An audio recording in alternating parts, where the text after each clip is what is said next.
નમસ્કાર, આપ જોઈ રહ્યા છો જેકેએસ ન્યૂઝ ગુજરાતી. વાત કરીએ તો ધારીની નવી વસાહતના રહીશો દ્વારા મતદાનનો બહિષ્કારની ઉચ્ચારી ચીમકી છે. સમગ્ર વાત કરીએ તો ધારીની નવી વસાહતના સ્થાનિકો દ્વારા પ્રાંત કલેક્ટરને પાઠવ્યું આવેદનપત્ર. જય અર્જણ ગંગલ નામના યુવકના ત્રાસથી નવી વસાહતના રહીશો ત્રાહિમામ પોકારી ઉઠ્યા છે. યુવતીઓની છેડતી અને માથાભારે યુવકને પાસા તળે પકડવા સ્થાનિકોની માંગ ઉઠી છે. નવી વસાહતમાં ભયનું વાતાવરણ ઊભું કરનાર યુવક સામે કાર્યવાહી કરવાની માંગ ઉઠી છે. પ્રાંત કલેક્ટરને આવેદનપત્ર પાઠવી કડક કાર્યવાહીની માંગ કરી છે. તંત્ર દ્વારા કાર્યવાહી ન કરવામાં આવે તો મતદાનનો બહિષ્કાર કરવાની ચીમકી ઉચ્ચારી છે. જેકેએસ ન્યૂઝ ગુજરાતી સાથે સંજય વાળા, ધારી.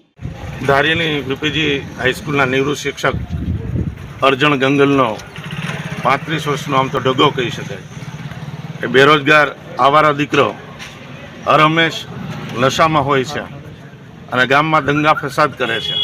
બહેનો દીકરીઓની સલામતી જળવાતી નથી. 3 દિવસ પહેલાં 2 રાહદારી મહિલાઓ ઉપર, સારા ઘરની મહિલાઓ ઉપર નિર્લજ્જ હુમલો કર્યો. વચ્ચે એક મહિલાએ પડીને એમને બચાવેલા.